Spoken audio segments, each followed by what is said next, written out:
Hello, this is Brandon Jarrett here on Brandon Jarot Fridays, or Jarot Fridays as I would like to call them. And I'm here for the Bronze page for the 243 Introduction to Music Technology class for the Vlog project.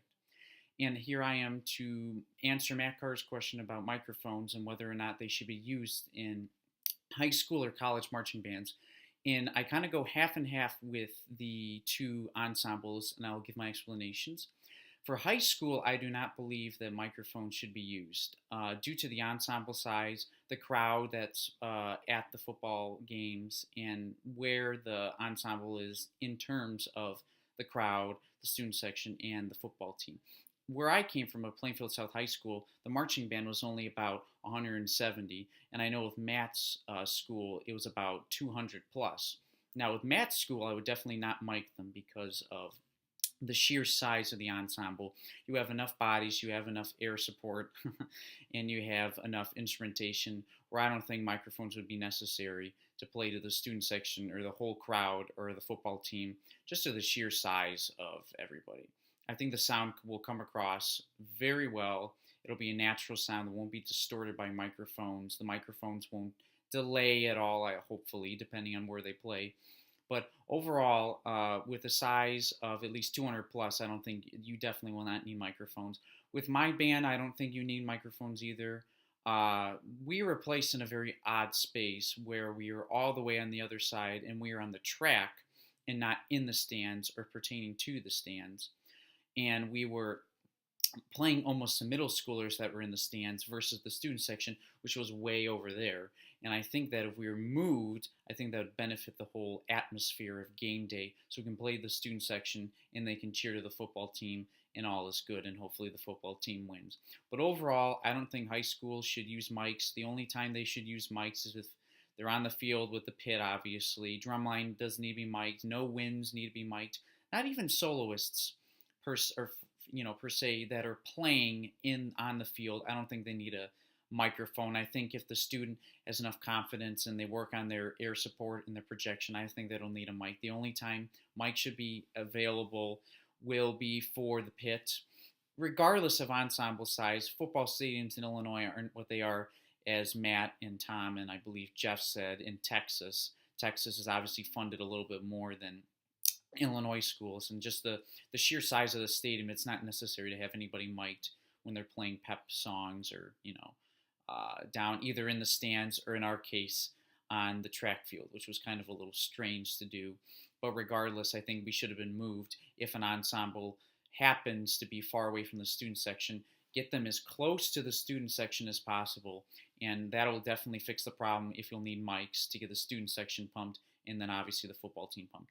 As far as college ensembles go, I am a member of the Marching Illini, and we are indeed mic'd, and we are mic'd in the front where trumpets and trombones are, and that pertains another problem as you don't get the full ensemble, or at least a round sound as you'd hope in an ensemble. You're getting more trumpet, trombone, and that is a little annoying, I would think, for some people, especially members in the Marching Illini who would like to be projected a little bit better.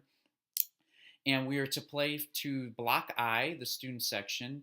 And what I've been told is that we are not sometimes audible, and that can be a problem. I don't know if this was a first game because I can't remember when we started using microphones for the Marching Illini, but I definitely know it was in the beginning. So if they were not coming across or they never were coming across, I don't think it's necessary, especially the size of Memorial Stadium, which can fit at least 64,000 or 67,000 versus stadiums like Ohio State's, Penn State's, and Michigan. Ohio State's the Horseshoe, Michigan's the Big House, and Penn State's Happy Valley. And these are humongous stadiums, well over 100,000. And I believe in that scenario, the college band, just with the sheer size of the stadium and the body count, I believe that they should be mic'd if there pertain any problems with the sound coming across. I know sometimes with these college bands, they're very far away from the student section sometimes, or sometimes they're kind of pushed in a corner,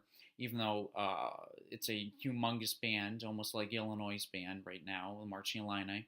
But if that's the case, I think microphones can be a necessity if they are strategically placed in an appropriate manner, not just in front of the ensemble, which will sometimes only get the players that are in the front versus the whole ensemble. So you have the round like a circle, round sound. And with the marching Illini, since we're up there near the student section, I mean, hopefully they can hear us. I know that the sound is going this way and that it's coming back to the students, but that's not too bad. And if the microphones aren't working, they just aren't working. And I see no need for them. And since we're up there and we're playing forward versus some of the Big Ten schools or sometimes SEC schools, regardless of what the school is, the stadium size or the ensemble size, sometimes when the corner, the sound tends to not go, it kind of goes almost like on a right angle, versus ours it's kind of like a straight line. It just kind of shoo, and then it can kind of spread out through the stadium. Also, with the stadium shape, ours is kind of rectangular. The other ones are more oval shape. And overall, I think in general, I think high schools should not be mic'd because of the stadium size. There's about 3,000 people. Just get to the student section, play the student section. Student section can cheer the football team on. We're all good. Everybody's happy. No need for mics. No need for technological mayhem if any, occurs, or distortion or delay or whatnot. And then with college marching bands, I think it depends on the ensemble size, the stadium size, and generally who we're playing to. With the student section for U of I, the microphones were trying to play to the student section so they can hear us, so they can cheer with us. That obviously did not seem to work according to a source. And for the other ensembles, it's definitely appropriate to mic them appropriately, hopefully, in order for the whole stadium, the PA, to kind of at least get to the student section or the whole stadium. And that's my whole spiel on microphones. Now it's time to answer not answer, but ask my question for Friday, for Jarot Fridays. And my question is, as an associate band director or a band director, a head band director, if a pep band is supposedly cut or non-available in a high school or a district, and you'd like to start one, and you may say not be paid, would you begin one?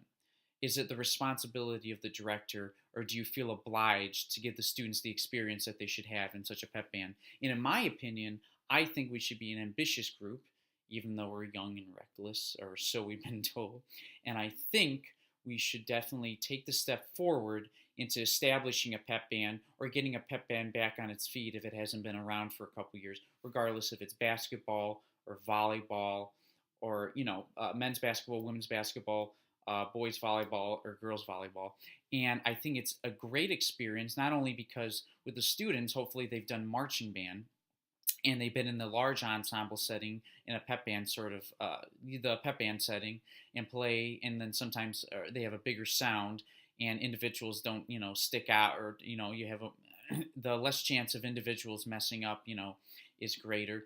In a pep band, I think it gives the individual the opportunity to kind of portray themselves in a smaller ensemble setting with a smaller section and being able to blend nicely with the ensemble, play together, play stylistically correct. I think this will improve their skills as a musician, and hopefully they can take that on maybe to college if they want to play in any more pep bands or marching bands or so on and so forth. And I think the overall experience will be great for the individual sport, and that'll definitely get the student section pumped up, and that'll get the basketball pump, or not just basketball, it'll get the team pumped up, and hopefully they will do better. And overall, an experience like that can definitely influence a student, and you can get to know your students a little bit better, their strengths, their weaknesses, how they are in a certain ensemble versus another ensemble, and maybe even give them the opportunity to play other instruments.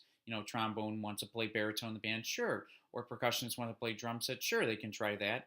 Or if other woodwinds want to try, alto sax wants to do tenor sax or so forth, yeah, go ahead. And I think overall, this is for the better good of the school program, the band program, and overall the teaching aspect. It gives you a different scenario. Sometimes districts already have a pep band, so hopefully none of us in the future have to deal with this problem. This problem was at our high school, but I believe it was due to the director being a little oblivious, not wanting to do it. And then if he doesn't want to do it, obviously if the associate band director wants to do it, he'll definitely not encourage him because it probably won't pay him. And that's another thing with pay. I know that kind of comes up as a problem, and it's solely up to you guys what you think. I would like to hear your opinions on this, whether or not you would do it for pay or not. In my opinion, if you do not do it for pay, in the beginning years. Hopefully, in the future, it will influence maybe the administration, maybe some of the other directors, and maybe they'll want to have more bands to support the teams. And you'll have to maybe take a tally of student attendance, other attendance, band attendance, how many kids want to do it, how well the team does, and so on and so forth. And maybe this can influence administration, maybe kind of change the contract a little bit, maybe into where you would be paid for this, hopefully, due to your hard work, and hopefully you would put some hard work and vigor into this. And overall, yeah, that's my opinion, and hopefully you guys give me some good input on this question. And I look forward to hearing Matt Carter on Matt Mondays answer my questions. So have a good night.